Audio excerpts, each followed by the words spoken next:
Good afternoon, everyone.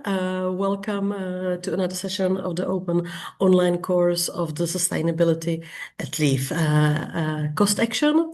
And it is a pleasure to welcome here Dr. Artan Mustafa, based in Kosovo, who is going to talk about the policies in Kosovo.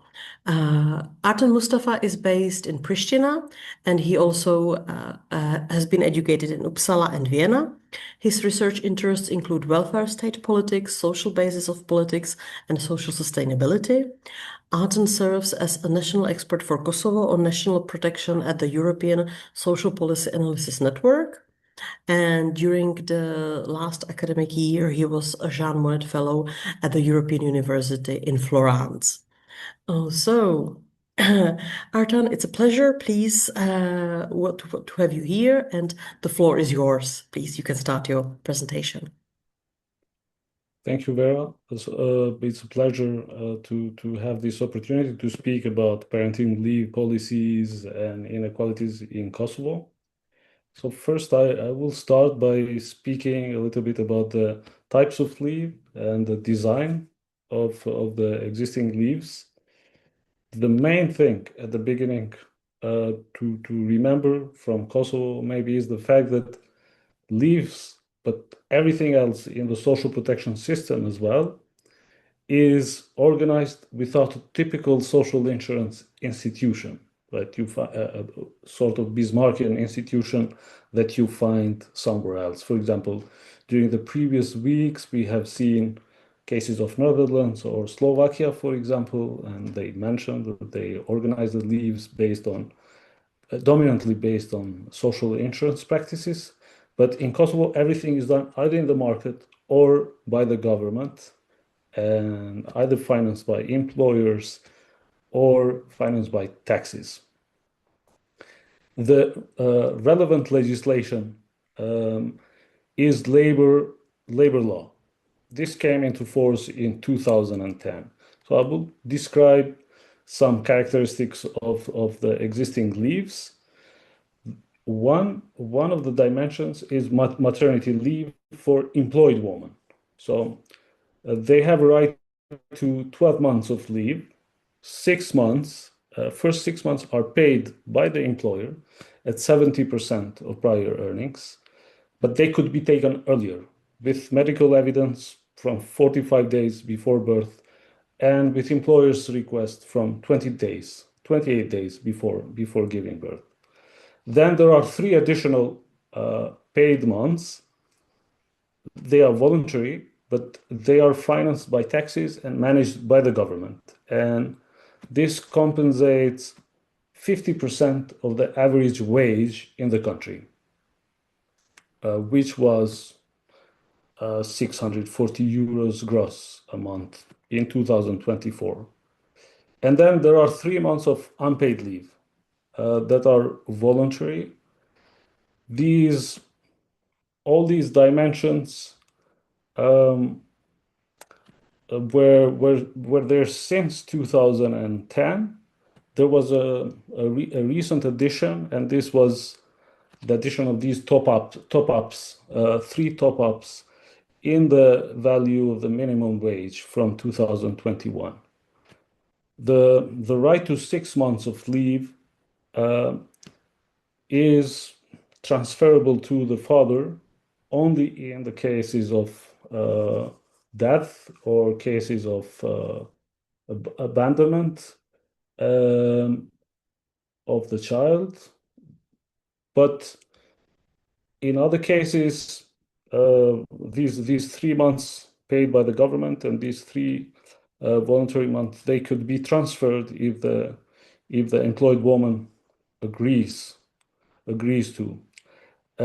These rights are valid also in some cases defined by law of adoption, but not for the same-sex marriage, because this is not regulated. The same-sex marriage is not regulated by law still. Then there is maternity leave based on citizenship for unemployed women. This was another recent addition. We will speak about it. It's managed by the government. and financed by taxes. The other dimension of leaves is a right to paternity leave. Fathers have a right to 2 days of paid leave. Again, this is financed by employers. It is not called a paternity leave in law, so there is a definition in Albanian language. So it's days of absence, paid days of absence. And then fathers have also 10 days, up to 10 days, a right to up to 10 days of leave, unpaid, and until the child reaches 3 years old. But there is no parental leave, so either paid or unpaid. There is a right, though, to a general absence of leave up to 2 years if the employee and employer agree for that. But in this case, all rights to employment are cancelled. All rights that derive from employment are cancelled, but the obligation to pay some pension contribution for the employee remain there. So this is sort of a disincentive to take it. There are some other protections provided by the law on during maternity leave and during pregnancy and breastfeeding, such as, for example, during maternity leave, the contract cannot be terminated. The employee cannot be moved to another job or to another working place. And then there are some prohibitions for employed women as well during pregnancy and breastfeeding. They cannot engage in a harmful job. They cannot work during night shifts, and they cannot work extra extended hours. So these changes the main changes in the leave rights took place every 10 years. The first the first floor, so to say, was created during UN administration of Kosovo. In 2001, an essential a regulation on labor was introduced, and this introduced the right to at least 3 months of paid maternity leave. There was a paternity leave as well, but it wasn't defined, neither its length or the amount of payment, so it was left to employee and employer to agree on it. Then in 2010, we had this law we just described. Most of the rights derive from there. And then in 2021, the government did not introduce a law, but a decision, and this brought forward this maternity leave, the right to maternity leave for unemployed women. And this was at the same time introduced together with a universal and basic child benefit.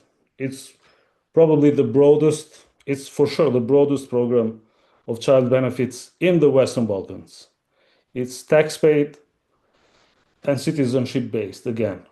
And this was not a coincidence because women voted and supported this party that was left-wing oriented and came to power and created for the first time the first left-wing majority in democracy since first national elections in Kosovo were held in 2001. So this was the first time left-wing majority was created in the parliament, and women voted widely for it. And the woman candidates within this party got more than the double of votes compared to right-wing parties in the blue. But not every change over the past years was in a linear progressive direction. So there have been some small drawbacks, but also things that could not be achieved. So a little drawback took place with the fact that collective agreement could not be renewed. In 2017, the Chamber of Business withdrew from the collective agreement. That had improved some dimensions of rights. For example, it had created 1+ day of paternity leave, and these 3 months of maternity leave paid by the government were calculated based on average wage in the public sector, not average wage in the country. So it paid a little bit more. These were withdrawn since the contract was not renewed since 2018. And then there were some failures to adopt some foreseen proposed laws. For example, the Ministry Social Welfare at the time had advanced an amendment, a new law actually on labor, and it had foreseen a parental leave. That could not pass through the government, and it was not brought forward again from that time. And then in 2022, there was a failure to pass a law on the civil code, which foresaw for the first time same-sex marriage. And then most recently, we also see some policies embraced from this left-wing party and government that are either a little bit traditionally pro-market or sometimes even emulating the policies that we see nowadays in Hungary, for example. One of these is the policy articulated or pledged to create subsidies for elderly in retirement who would take care of children at home. And this is to promote three-generational families. And another policy that has been recently pledged to was these subsidies to enroll in private market provided ECEC facilities for children. This again has a pro-market logic that was not maybe expected after this big change in 2021. Now I will speak a little bit about the effects in terms of inequality reducing and inequality generating. It's important that the law on labor doesn't mention at all non-standard workers and domestic workers. So basically, they are in some way practically ineligible to the leave rights. Then some conditions are not very favorable for self-employed persons. For example, if you are a self-employed person and if you haven't paid for the maternity leave, or you don't have proof that your maternity leave during past 6 months, first 6 months was paid, you cannot get this 3 months paid by the government. And just a few weeks ago, an assembly member of a big municipality in Kosovo was telling me that she was working for an NGO, and the NGO didn't have budget to pay her during the 6 months, sixth month of leave. So the government did not include her for these 3 additional months because of that. So if you are in non-standard employment contract or position, you could also face these sort of troubles. And for women who are unemployed, they should be unemployed for at least 1 year to have the right to unemployment, maternity leave for unemployed persons. So these all create some issues, but there is quite a good gap, quite a good coverage with maternity leave, but not 100%. So we have some evidence here from government data that show that maybe 30% of cases of mothers who would be eligible maybe don't take up the right, but this could be an issue of underreporting, because since no agency is really implementing this, some women who take maternity leave only for first 6 months, maybe then they don't register anywhere, and so nobody really records it. The same issue exists with the father's leaves. So one of the benefits of having an agency that really manages these rights would be that somebody collects data and we know something about it. And there is not so much research on these leaves anyways. The female employment rate is really low. So both female employment rate and inactivity rate are the worst in Europe, and that's not a coincidence at all. It comes from the structure of leaves and structure of care institutions. For example, there are obviously some disincentives with these leaves rights that exist. For example, if you are an employer and you know that you will have to pay to cover these 6 months, maybe 2 times or 3 times, you think more when a woman applicant is applying for a job. So that would have shifted the logic a little bit if these rights were financed and managed a little bit differently. Then the enrollment rate in early childhood and care services is really very low, under 9%. Again, one of weakest records in Europe. And there are no formal LTC services at all. I mean, some municipality could have some medical team providing some medical help, but there's nothing nationally organized in terms of long-term care. So all these care obligations by norms and so on, they are then become a burden of a woman, and that impacts the female employment rate. But nothing is so cultural. I mean, Kosovo is majority Albanian, but Albania has almost a 63% female employment rate. Just different history for past 75 years in terms of female employment and different institutions provided. There are also some incentives from the existing leave rights to not report employment. So for women to remain in informality, for example, if you are a domestic worker, it is very complicated to define who the employer is, who should pay them these first 6 months. So for them, it's just easier to remain in informality, and so to benefit from this benefit for unemployed women. And then there are a lot of remittances. About 40% of Kosovo's GDP is financed from diaspora activities.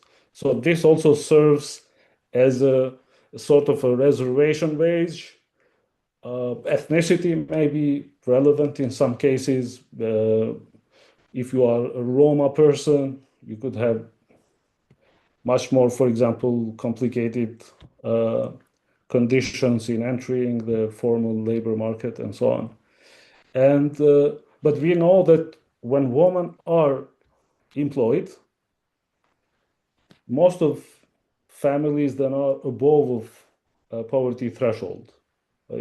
This again correlates with what literature tells us, that among others, employment of women is not only to their benefit, but could be benefit of the children and so on. So there's a lot that can be done to improve these conditions.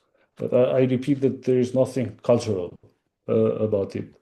So I would just want to highlight this main point that I have. The leave rights are designed based on the dominant logic of the social protection system. Fred Kokozelli had called Kosovo's social protection system a caricature of the liberal regime. So it has no social insurance. Everything is done so that employers and the market are favored. But if you do that to such an extreme, design and choices, you will actually not produce high employment rate, because there are a lot of disincentives to enter the labor market. Then we also see that politics, of course, plays a huge role, including the mobilization of women. But we also see that this growing illiberalism, this global illiberal turn, may impact negatively any progress done because parties are starting to emulate what is happening in countries like Hungary and elsewhere. And definitely Kosovo would benefit a lot from creating some modest social insurance institution, such as to manage these rights, for example, because they could provide better incentives for employment, better chances to record everything and study it, but also to move on with these discussed and proposed uh, reforms on adding a parental leave and extending the paid paternity leave so that fathers are more included in the life of young children. That's all for now. I'm happy to answer any questions going forward.